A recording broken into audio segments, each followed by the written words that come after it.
오늘 함께 보실 하나님의 말씀은 시편 33편 10절에서 15절 말씀입니다. 말씀을 나누기 전 먼저 카리스를 준비해 주시기 바랍니다.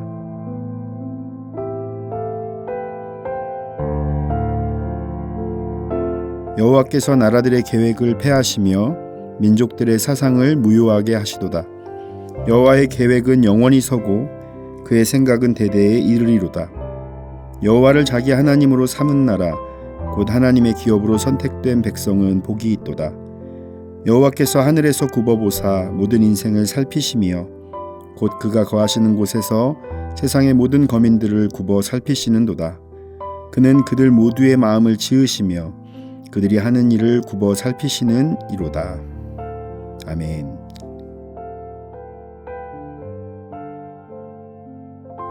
시인은 정직한 자가 하나님을 찬양하는 자라고 말하며 우리가 하나님의 은혜를 입은 자로서 하나님을 찬양하는 자여야 한다고 말합니다. 하나님의 말씀은 정직하시고 하나님께서 행하시는 일은 완전한 것입니다. 우리는 하나님께서 말씀으로 이 세상을 창조하셨다는 것을 믿습니다. 하나님께서는 천지를 창조하실 때 인간을 제외한 모든 만물을 오직 말씀으로 창조하셨습니다. 그리고 그 창조는 완전하고 지금까지 이어져 오고 있습니다. 이렇게 천지 만물을 창조하신 하나님께서는 말씀으로 이 땅을 통치하시는 분이십니다. 인류의 역사는 인간들의 선택과 결정같이 보이지만 모든 것이 하나님의 통치 아래에서 이루어진 것입니다.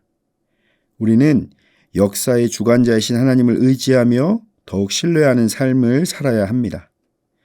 오늘 말씀을 통해서 우리의 삶을 다스리시고 통치하시는 하나님을 더욱 의지하는 믿음의 삶을 살게 되시기를 축원드립니다.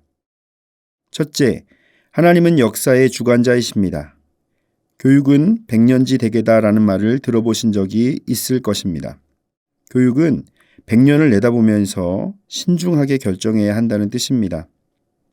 이 말은 먼 장래를 바라보며 세우는 계획으로서 인재를 육성하는 것은 미래를 바라보며 세워야 한다라는 것을 알려주는 말이기도 합니다. 인간이 세우는 계획이 아무리 좋더라도 100년을 가기도 어렵습니다. 그래서 인간이 세우는 계획은 한시적입니다. 지금은 이것이 좋은 것이라고 결정을 하고 그렇게 하더라도 시간이 좀 지나면 더 좋은 방법이 나타납니다. 그러면 사람들은 그동안 자신들이 가장 좋다고 생각하던 것도 바로 바꾸는 것을 보게 됩니다. 본문 10절과 11절을 보면 여호와께서 나라들의 계획을 폐하시며 민족들의 사상을 무효하게 하시도다. 여호와의 계획은 영원히 서고 그의 생각은 대대에 이르리로다 라고 말하고 있습니다. 시인은 열방의 계획과 여호와의 계획을 대비하여 설명하고 있는 것입니다. 하나님께서 그 계획을 폐하시는 나라들은 하나님의 통치와 섭리를 인정하지 않는 나라와 민족, 개인을 가리킵니다. 10절에 폐하시면은 깨뜨리다, 박살내다, 헛되게 하다라는 뜻입니다. 하나님의 뜻을 거부하는 자들은 악인들이며 하나님께서는 그들을 완전히 깨뜨려 버리신다는 것입니다. 시편 2장 9절에서도 하나님께서 이방 나라들을 내가 철장으로 그들을 깨뜨리며 질그릇같이 부수리라 하시도다 라고 말씀하시며 하나님의 뜻을 따르지 않는 것을 막는 정도가 아닌 완전히 박살내 버리신다는 것을 강력하게 말씀하고 계십니다. 그러므로 하나님께서는 허탄한 생각을 하는 민족들의 사상을 무효케 하시는 분이십니다.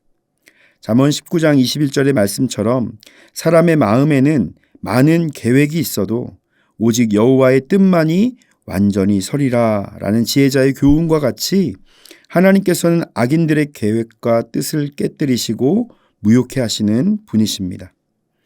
이렇게 하나님을 경외하고 하나님의 뜻을 따르는 자들은 하나님의 기업으로 선택된 백성들이 됩니다.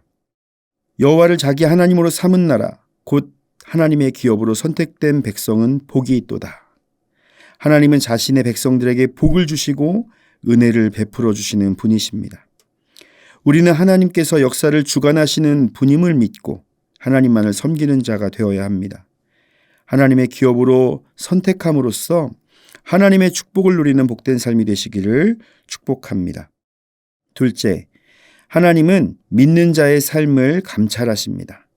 본문 13절에서 15절에는 굽어 살핀다라는 표현이 반복적으로 나타나고 있습니다. 하나님께서는 우리 인생을 감찰하시는 분이십니다. 그 중에서도 특히 믿는 자들을 지켜보십니다.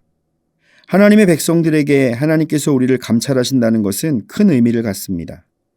하나님께서 우리의 삶을 살피신다는 것을 알고 있다면 절망 속에서는 희망과 용기를 얻습니다.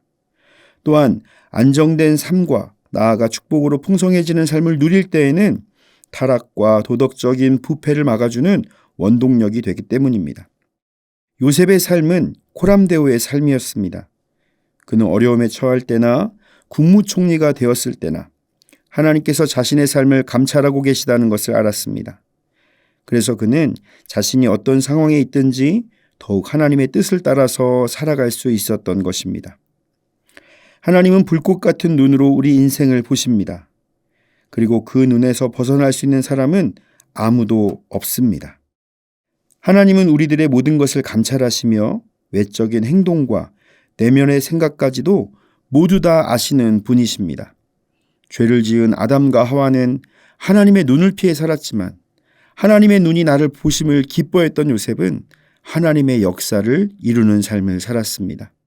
우리도 하나님께서 나를 지켜보심에 두려워하는 자가 아니라 하나님이 나를 사랑의 눈으로 바라보고 계심을 기억하면서 하나님 앞에서 세상과 구별된 거룩과 성결의 삶을 살게 되시기를 축복합니다. 사랑하는 성도 여러분, 하나님께서는 온 우주 만물을 통치하시는 분이십니다. 그 하나님께서 작고 작은 나에게 집중하시고 나의 삶을 인도하고 계십니다. 주님이 우리의 삶에 관심이 있고 그분의 능력이 나를 향해 있음을 축복으로 여기시기를 바랍니다. 주님의 은혜 아래서 하나님이 기뻐하실 삶을 살아가시기를 예수님의 이름으로 축원을 드립니다. 다 함께 기도하겠습니다. 역사의 주관자가 되시는 하나님, 전지전능하신 하나님의 감찰에서 피할 수 있는 인생은 하나도 없음을 깨닫습니다. 마음의 생각까지도 아시는 하나님 앞에서 더욱 겸손하고 경건한 삶을 살아가도록 인도하옵소서. 요셉과 같이 코람데오의 신앙으로 오늘도 하나님 앞에서 거룩하고 정결한 삶을 살아가도록 성령의 능력을 부어주옵소서. 인생의 길을 인도하신 하나님을 기대하며 여호와 이레 되신 하나님의 도우심을 경험하는 축복의 삶을 살게 하옵소서. 예수님의 이름으로 기도드립니다. 아멘. 하늘에 계신 우리 아버지, 아버지의 이름을 거룩하게 하시며 아버지의 나라가 오게 하시며 아버지의 뜻이 하늘에서와 같이 땅에서도 이루어지게 하소서. 오늘 우리에게 일용할 양식을 주시고 우리가 우리에게 잘못한 사람을 용서하여 준 것 같이 우리 죄를 용서하여 주시고 우리를 시험에 빠지지 않게 하시고 악에서 구하소서. 나라와 권능과 영광이 영원히 아버지의 것입니다. 아멘.